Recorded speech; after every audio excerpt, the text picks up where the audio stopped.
Hey guys, I guess this is where it starts.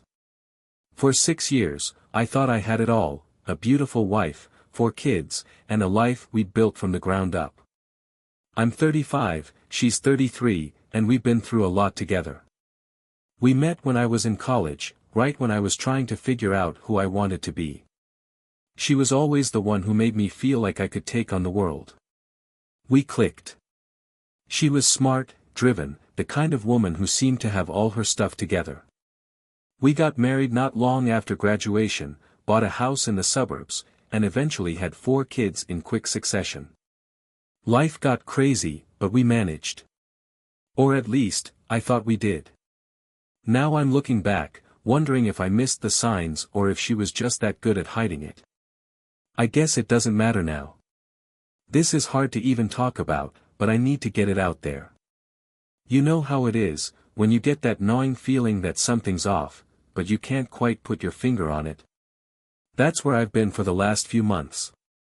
Nothing big, nothing obvious, just small changes that make you question if you're imagining things or if something's really wrong. It started with her being more distant, maybe more secretive. She'd spend a lot of time on her phone, but she'd always lock the screen when I came into the room. I didn't think much of it at first, everyone's got their privacy, right? But then she'd go out more, saying she had work stuff or was meeting up with friends.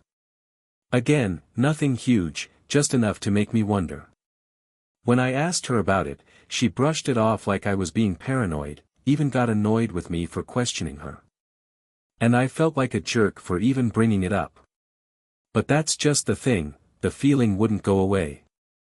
Something was off. I just didn't know what. As the weeks went by, that uneasy feeling grew stronger. It was like watching someone you've known your whole life slowly turn into a stranger. She used to be so open with me, telling me about her day, venting about work, sharing little things about the kids. But now, it was like pulling teeth to get her to talk about anything real. I'd ask her how her day was, and she'd give me vague, one-word answers. If I pushed, she'd get defensive or act like I was annoying her. One night, I noticed she had started dressing differently when she went out, like she was putting in way more effort than she used to.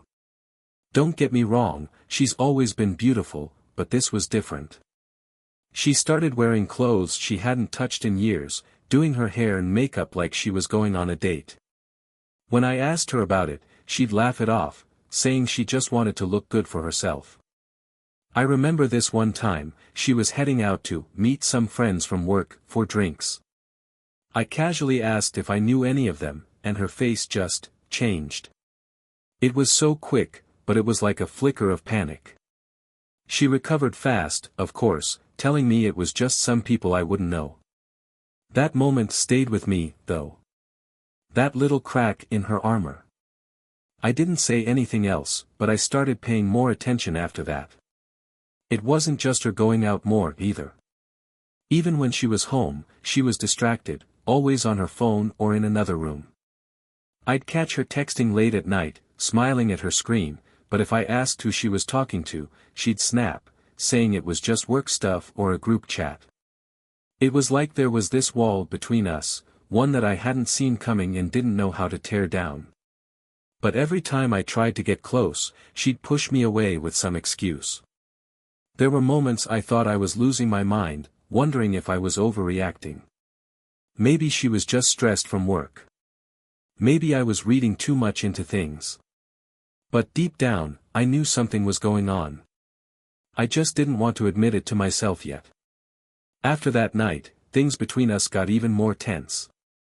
I started second-guessing everything she did, which only made things worse. If she was on her phone, I'd feel this tight knot in my stomach. Every time she'd leave the house, I couldn't shake the thought that something wasn't right. I knew I should trust her, we had 4 kids, a life together, but it's like my gut was screaming at me, and I couldn't ignore it. The kids didn't seem to notice, but that only made it harder. To them, everything was normal. Mom was still mom, making lunches, helping with homework, going to soccer games. But for me, it felt like every time we were in the same room, we were miles apart.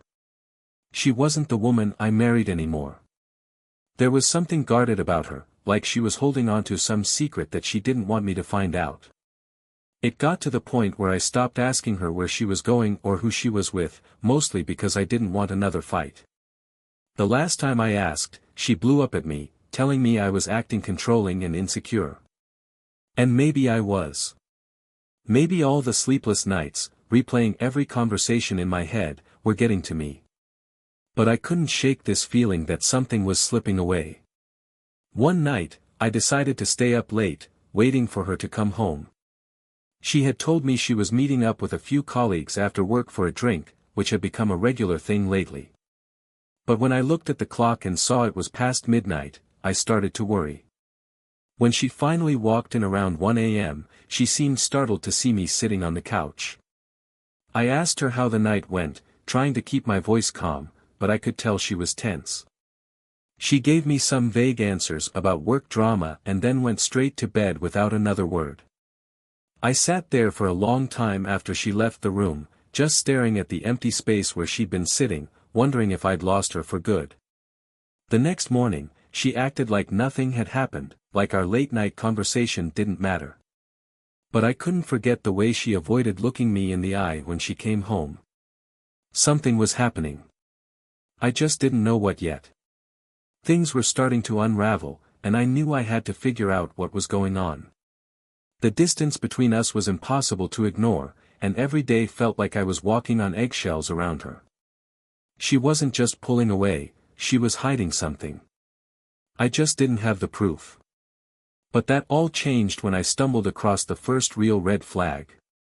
One evening, I was getting ready to take the kids to bed while she was out with friends again. Her phone was sitting on the kitchen counter, charging. Normally, she kept that thing glued to her hand, but this time she left it behind. I didn't intend to snoop at first. I'd never been that guy. I always believed in trust. But the moment I saw her phone, something inside me told me to look. I hesitated for a second, but the temptation was too strong. I tapped her phone, and the lock screen came up, but there were no notifications. Just silence. I knew her passcode. It wasn't hard to guess since it was a combination of our kids' birthdays.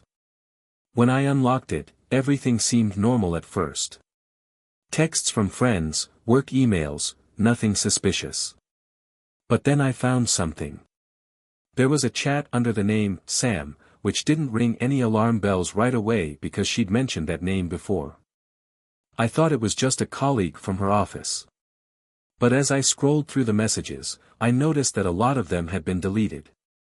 There were gaps in the conversation, and the tone of what was left behind didn't feel like a normal coworker chat. It was flirty, playful, more than what I'd expect from a professional exchange. My heart started racing. Who the hell was Sam? And why was she hiding these messages? I kept scrolling, my hands shaking as I pieced together what little was left. Most of the real juicy stuff was gone, but it didn't matter. I had enough. There were hints of meetups, inside jokes, and vague comments about last time that made my stomach churn. Before I could dig any deeper, I heard the front door unlock. She was home. I barely had time to put her phone back and compose myself. When she walked in, all smiles and laughter, like she'd had the perfect night out, I felt like I was looking at a stranger. My hands were still sweating, and I don't know how I didn't lose it right there. But I couldn't confront her yet. I needed more than just a few suspicious texts. That night, I lay awake next to her, listening to her breathe, wondering how she could lie so easily, sleep so soundly, while I was drowning in doubt. It wasn't just in my head anymore. Something was going on with Sam, and I was going to find out exactly what. After finding those messages, everything changed. I couldn't look at her the same way anymore.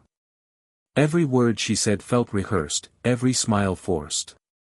It was like she was playing a role, and I was the fool watching it all unfold. But I couldn't confront her, not yet. I didn't have enough proof, and I wasn't ready to blow everything up until I knew the full story. So, I started paying closer attention.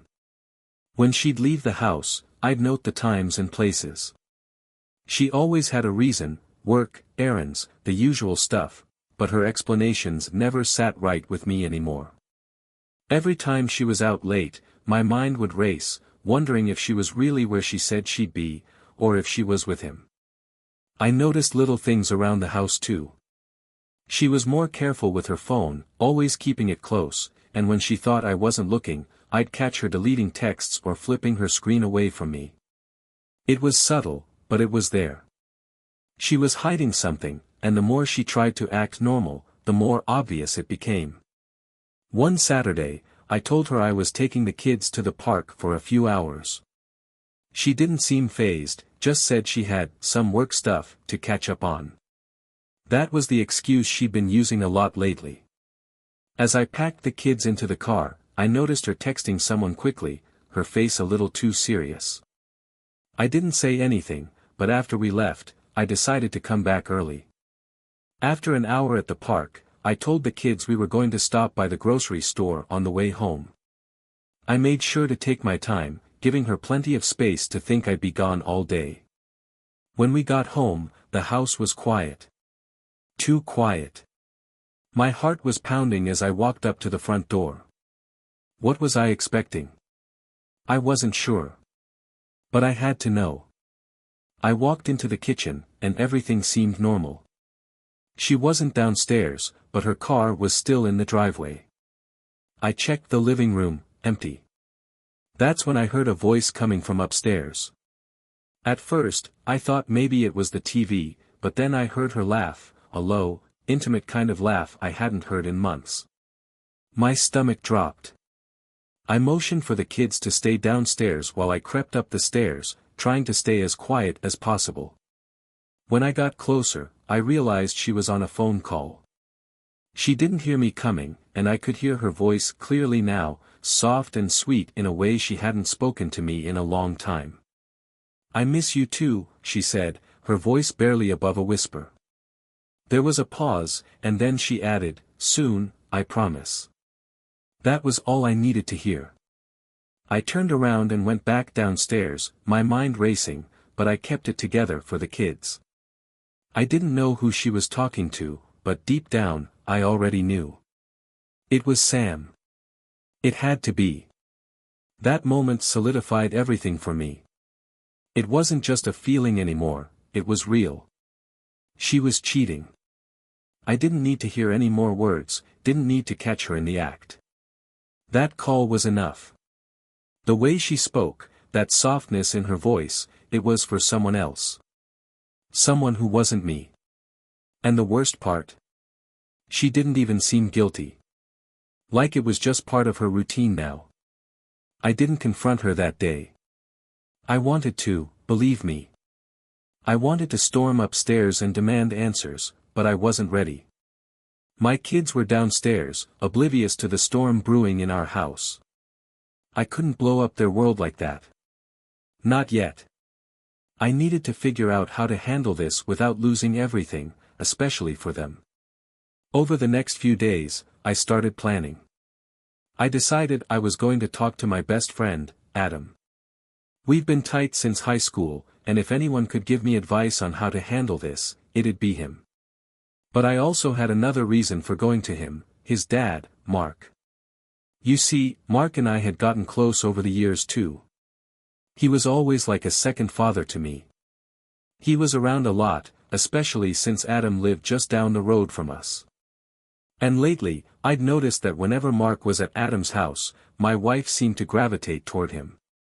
I chalked it up to him just being a charismatic guy. Mark's the type that people just like being around. But in light of everything, I started seeing things differently. The lingering conversations, the way she'd light up when he was around, had there been something more? I didn't want to believe it, but my gut was already twisted in knots over everything. I decided to drop by Adam's place one evening, hoping to clear my head, grab a beer, and just talk to my buddy.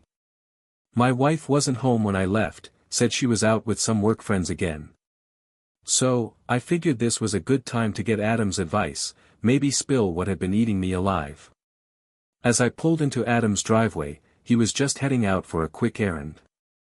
He rolled down his window and said, "Hey, I'll be back in like 10 minutes.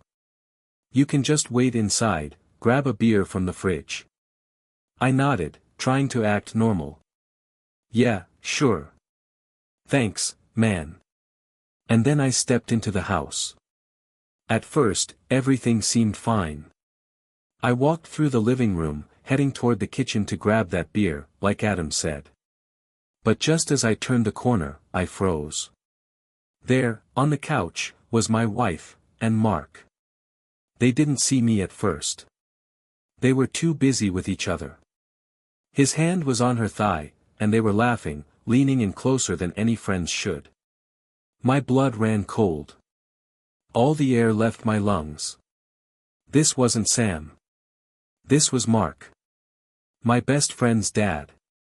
Before I could say anything, they both turned and saw me standing there, and the look on their faces said it all.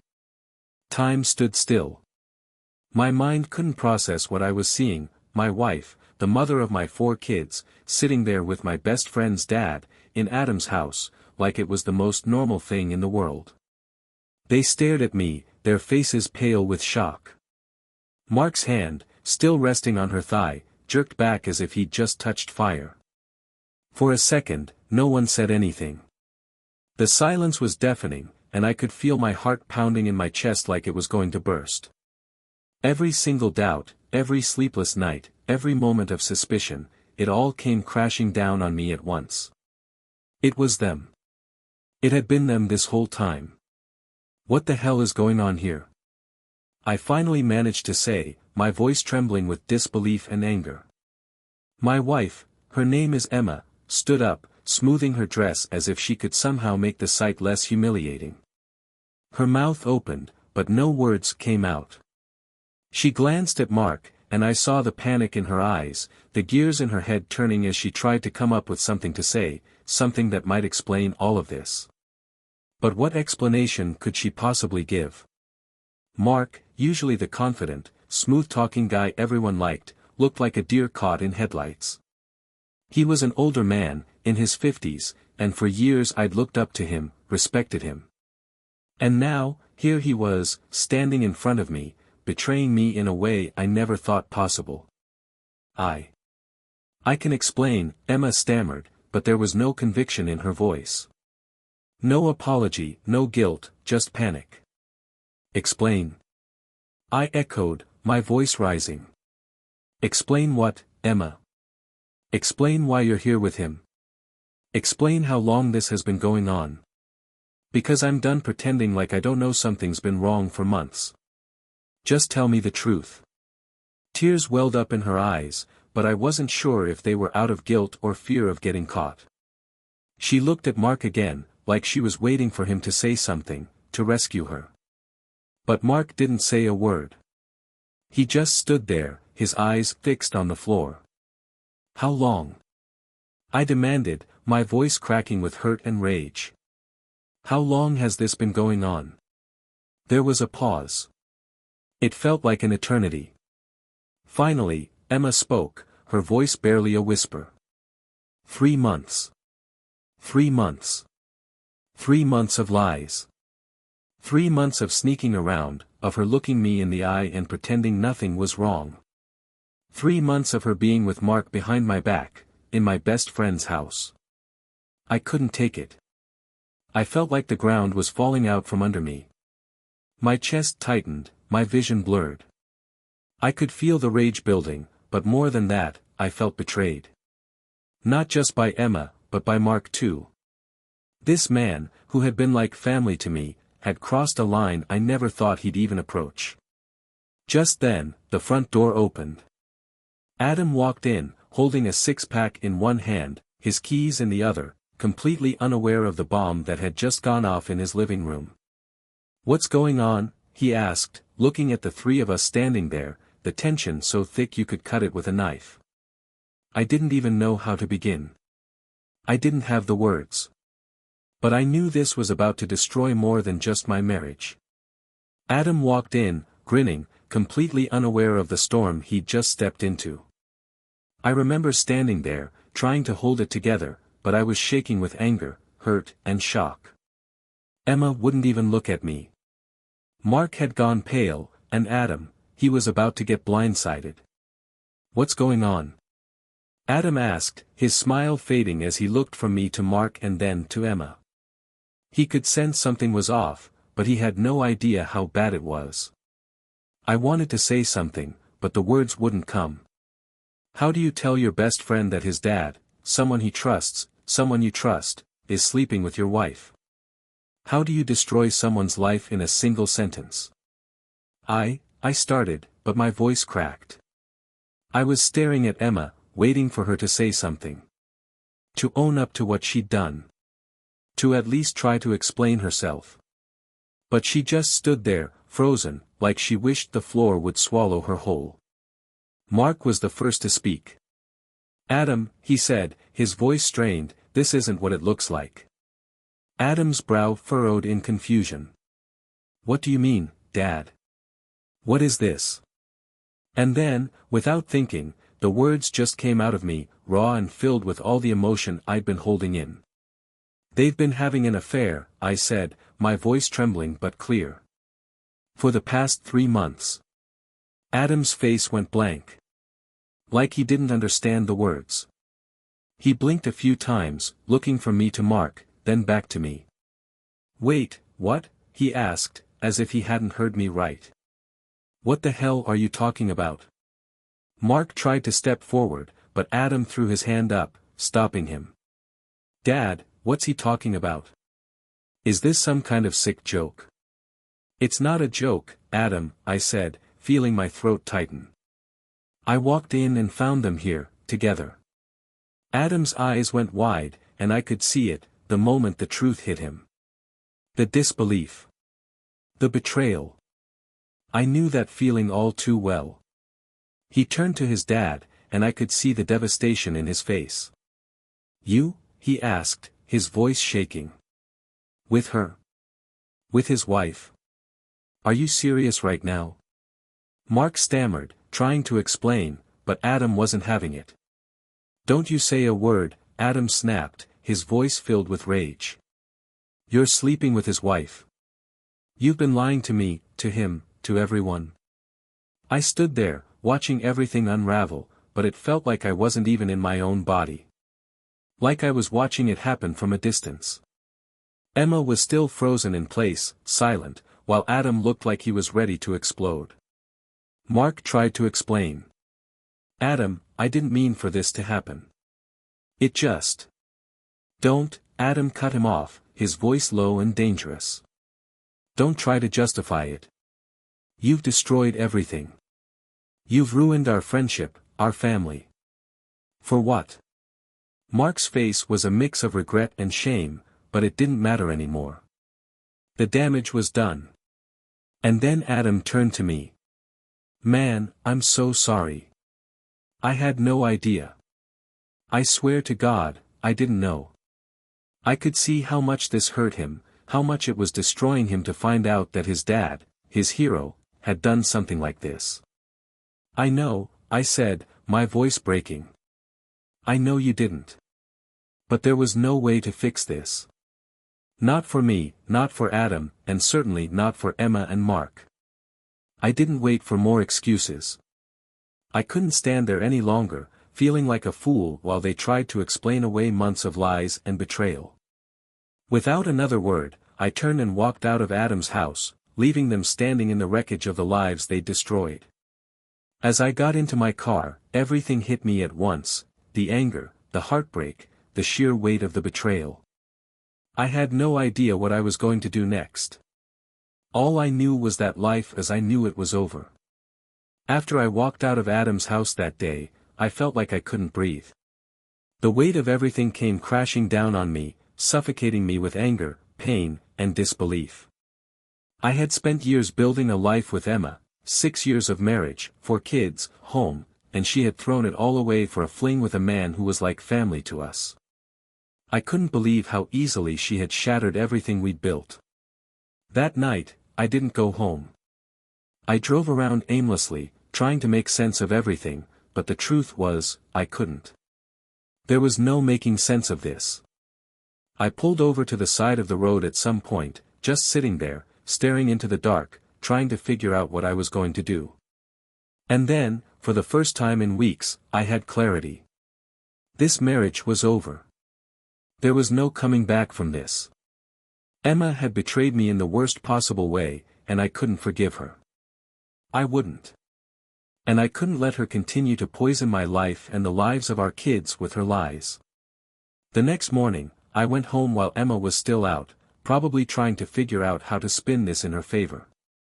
The house was quiet, the kids still asleep, but I couldn't stand to be in that place any longer. It was filled with memories that felt tainted now, memories I didn't want to carry with me. I called my real estate agent and put the house on the market that very morning.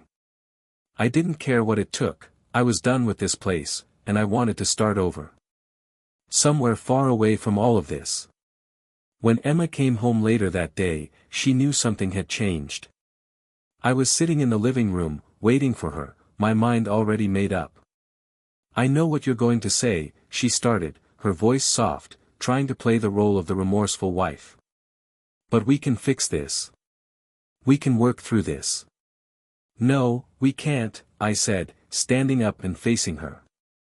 "We're done, Emma. I'm filing for divorce." Her eyes widened in shock. "You can't just." "I can, and I am." "You made your choice, Emma. You chose him over me, over our family. And now you're going to live with the consequences." She started to cry, but it didn't matter to me anymore. The woman standing in front of me wasn't the woman I thought I'd married. She wasn't someone I could forgive.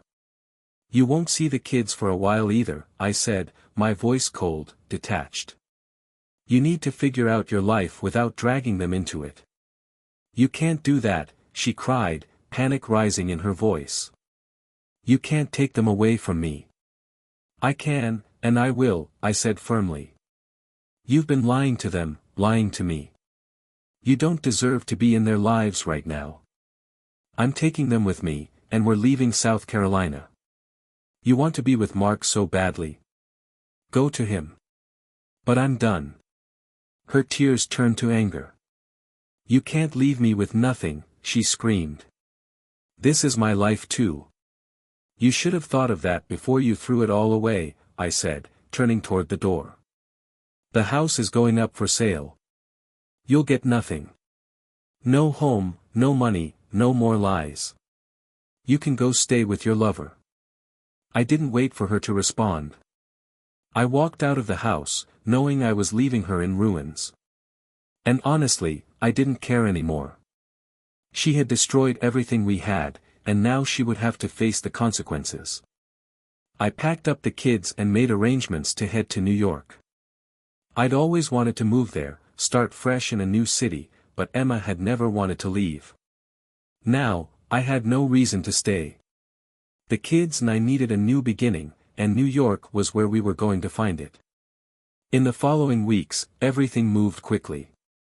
The house sold, and I left Emma with nothing, just like I said I would. I wasn't going to make this easy for her. She had made her choice, and now she had to live with it.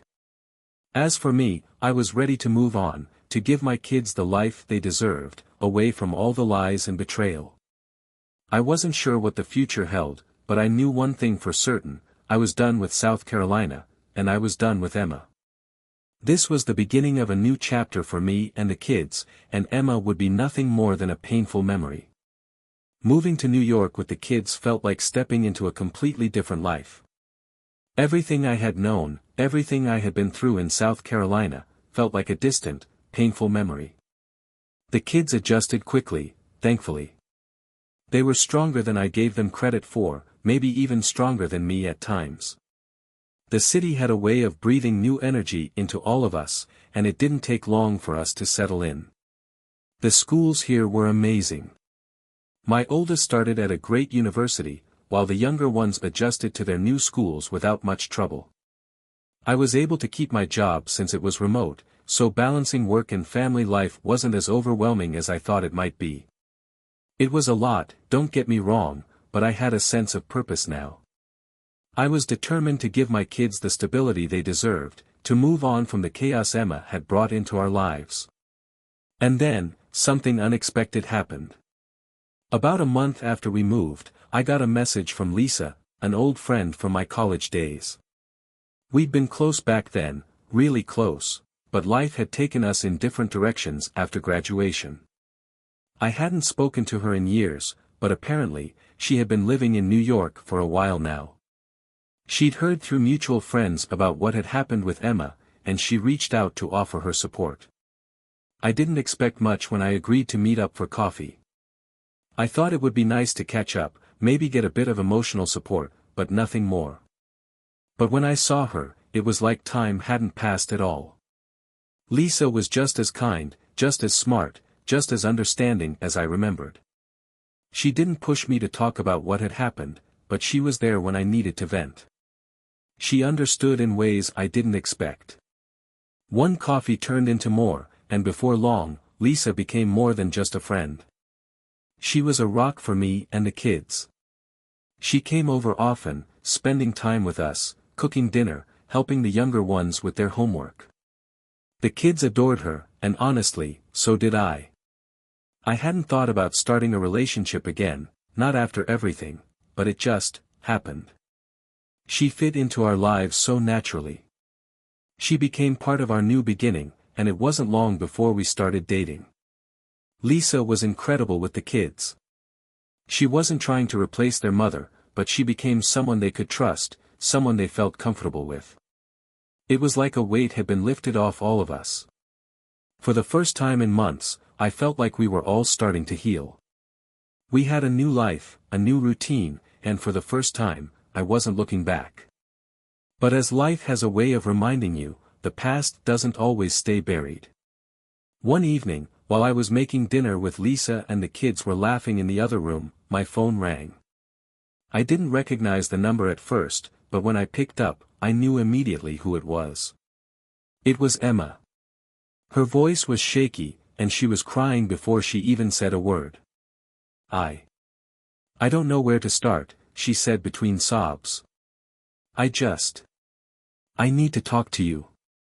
I could hear the desperation in her voice. I could picture her sitting alone in whatever life she had left in South Carolina, realizing the mess she'd made. But her tears didn't move me. Not anymore. I'd given her so many chances before.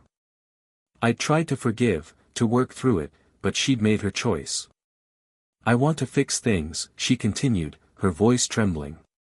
I miss you. I miss the kids. I made a mistake, God, I know I did. Please, just give me another chance. I let out a long breath, leaning against the kitchen counter. The weight of everything that had happened pressed against my chest for a moment. But then, I looked over at Lisa, smiling as she stirred a pot on the stove, and I looked toward the living room where the kids were happy, laughing together. This was our life now, a new life, and Emma wasn't part of it anymore. Emma, I said, my voice steady. It's too late. There was silence on the other end of the line. I could hear her soft crying, but I wasn't going to be pulled back into that nightmare. I couldn't. I've moved on, I said firmly. The kids have moved on. We're in a new city. We're happy, Emma. We have a new life now, and I've found someone who's good to me. To us. But, she started, but I cut her off. I'm sorry for what happened to you, but you need to move on, too. It's over. I can't go back, and I won't. This is what's best for me and the kids. The silence stretched on, her quiet sobs breaking through every few seconds, but I didn't feel sorry for her anymore. I felt relief that I'd made the right choice for myself and for the kids. After a few moments, she whispered, I'm sorry. Then she hung up. I stood there for a moment, staring at the phone in my hand. But the weight I'd been carrying for so long felt lighter. I put the phone down, walked over to Lisa, and wrapped my arms around her. You okay? She asked, looking up at me with concern in her eyes. I am, I said, kissing her forehead. I really am. For the first time in a long time, I wasn't looking back.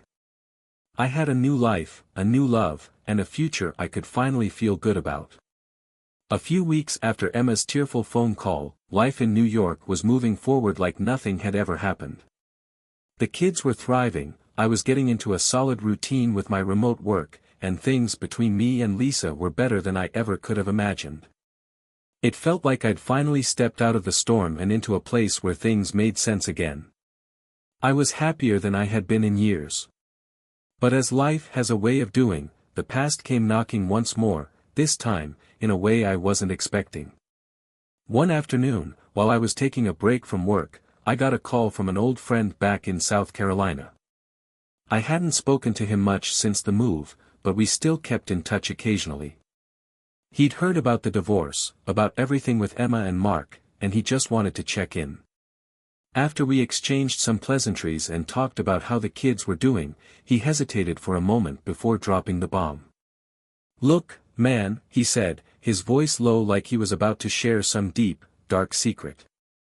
"I don't know if you've heard, but Emma's got a new guy." I sat there for a second, processing what he'd just said. A new guy? I almost laughed. "You mean Mark, right?" I said, already thinking back to that disastrous day at Adam's house.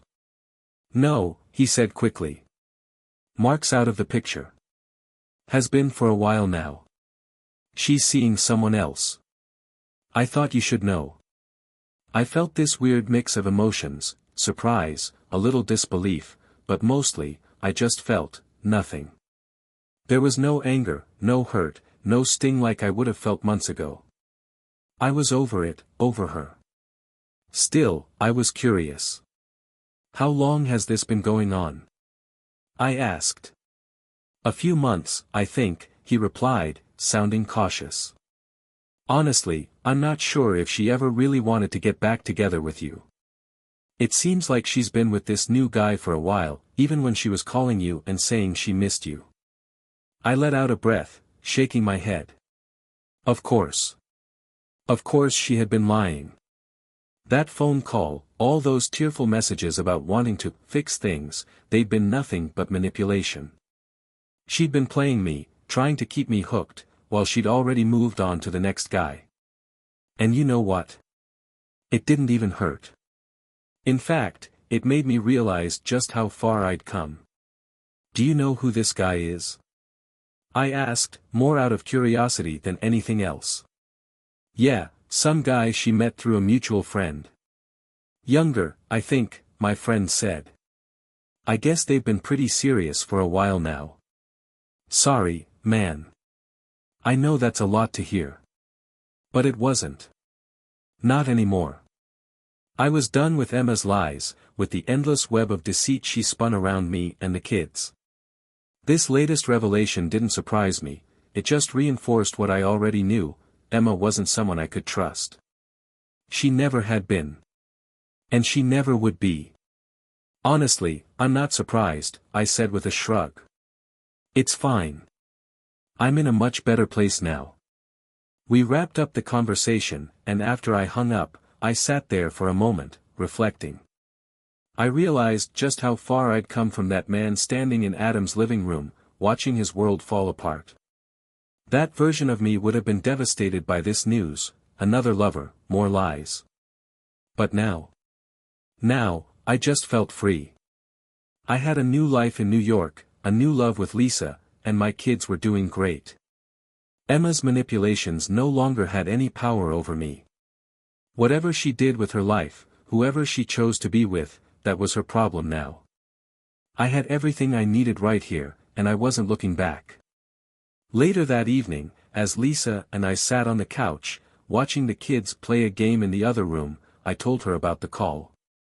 She listened, her face calm, supportive, as always.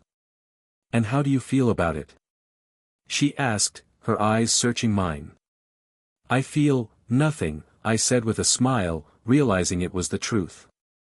"I'm not upset, not even a little. Honestly, I'm relieved. I'm better off without her. We are better off without her." Lisa smiled and leaned into me, resting her head on my shoulder. "That's all that matters, then." And she was right. That was all that mattered. I had everything I needed right here in this new life we were building. Emma could keep lying, keep playing her games, but I was done being a part of it. I had moved on. I had love, I had happiness, and I had a future that finally felt bright again. As the months passed, life in New York only got better. The kids had settled into their schools, their routines, and they seemed happier and more at peace than I'd seen in years. I found joy in the little things again, helping with homework, cooking dinner with Lisa, even just sitting down at the end of the day with a good book. It was a far cry from the chaos and heartache that had filled my life back in South Carolina. Lisa had become not just my partner but a true part of our family. The kids adored her, and I couldn't have asked for someone better to be by my side as we built this new life. We talked about the future often, what it would look like, how we'd continue to grow together. It was strange, but I finally felt like I could see a future again, one that wasn't overshadowed by the mess Emma had left behind.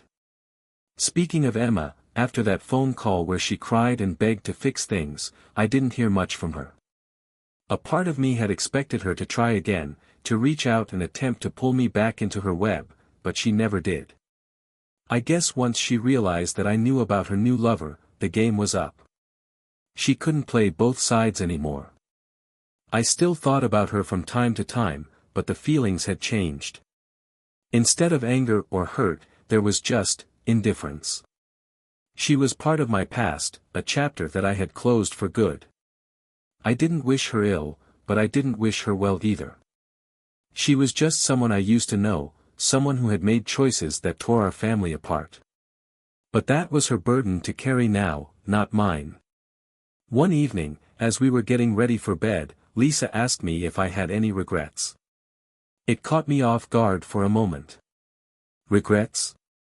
I hadn't thought about it like that in a long time. I don't know, I said, thinking it over. I guess I regret that the kids had to go through everything they did.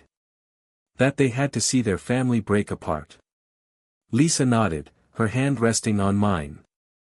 That's understandable, she said softly. But they're stronger because of it. They've seen what real love and stability look like now. That's what matters. She was right, of course. The kids had come through it all with resilience I hadn't expected. They were thriving, not just surviving, and that was all I could have hoped for. I don't regret anything else, I added after a pause. I mean, yeah, Emma and I had some good years, but those are gone now. And honestly, I wouldn't trade what we have here for anything. I'm happier now than I've been in a long time. Lisa smiled at that, and I could see the relief in her eyes. She knew that we had built something real, something lasting. And that's all I needed. The final piece of the puzzle came a few weeks later when the paperwork for the divorce was finalized. It was strange, seeing it all in black and white, the official end of my marriage, the closing of a chapter that had started with such hope and ended in betrayal. But as I signed the papers, there was no sadness, no second-guessing. Just a sense of finality. This was the last tie to Emma, and now it was cut. When the kids asked about their mother, I was honest with them. I told them that sometimes people make choices that hurt others, but that didn't mean we couldn't move forward. They were smart kids, and they understood more than I gave them credit for.